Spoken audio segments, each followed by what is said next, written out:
असली पाहिजे. आणि म्हणूनच मी एआयचा वापर असो, बाहेरून आम्ही तंत्रज्ञानाचा वापर करून त्या रिलिंग मध्ये काय फरक करू शकतो का, याही बाबतीमध्ये माझं काम सुरू आहे.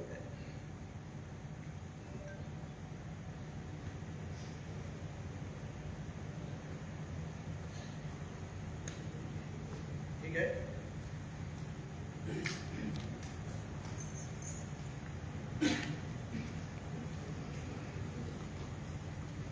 MSCB संदर्भात एक प्रश्न होता की आता गणेश चतुर्थी जवळ येते आणि यावर्षी दरवर्षीच्या तुलनेत पावसाचं वादळी वाऱ्यांचं प्रमाण कमी असलं, नुकसान काही प्रमाणात सुरुवातीला झालं तरी वीज वितरणची कणकवली विभागाचा जर हे केलं तर अनेकदा वीज पुरवठा खंडित होण्याचा प्रकार घडतो आहे. वीज कर्मचारी काम करतात पण अपुरं मनुष्यबळ असल्याचं सातत्याने कारण दिलं जात आहे.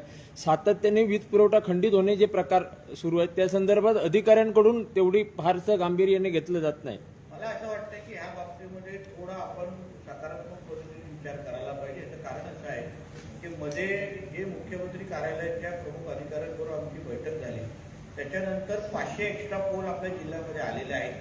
काही ज्यांना आता त्यांना टोळी म्हणा, त्यांची टीम म्हणजे काही जे काही त्यांना टीम लागते ते सांगली, सातारा, बारामतीकडून आपल्याकडे ऑलरेडी उपलब्ध झालेले आहेत.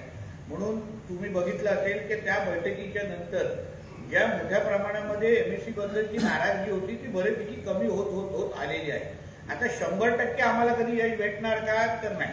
त्याच्यामध्ये जिथे जिथे आता मध्ये बेळण्यामध्ये 14 ते 16 तासासाठी लाईट गेलेली, त्यांनी आम्हाला संपर्क केला, आम्ही लगेच त्याच्यावर दुरुस्त करून टाकलं.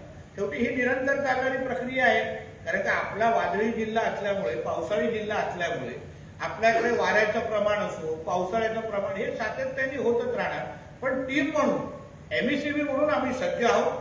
आपल्यालाही विनंती आहे की पत्रकार मित्र म्हणून बातमी करत असताना एक फोन अगर आम्हाला टाकला, आमच्याशी संपर्क केला की नितेशजी अशा बातमी करतोय, करण्यामध्ये आम्हाला काय हरकत नाही, पण या गावामध्ये एवढे तास वीज नाही आहे, त्याला परत सुरू करण्याची बातमीची पण संधी तुम्हाला भेटेल एवढी मी काळजी घ्या.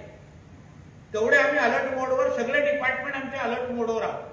कुठलाही म्हणजे कलेक्टर ऑफिस, पोलीस खाता असो, MSCB असो, कुठलंही ऑफिस, आज आमच्या जिल्ह्यातला आम्ही 24 तास एक दुसऱ्याच्या संपर्कात आहोत.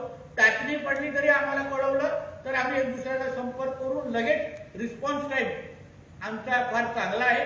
म्हणून येणाऱ्या सगळ्या सणासुदीच्या दृष्टिकोनातून जी तयारी करायला लागेल, कारण का आपल्याकडे फ्लोटिंग पॉप्युलेशन असतो, पर्यटक मोठ्या प्रमाणामध्ये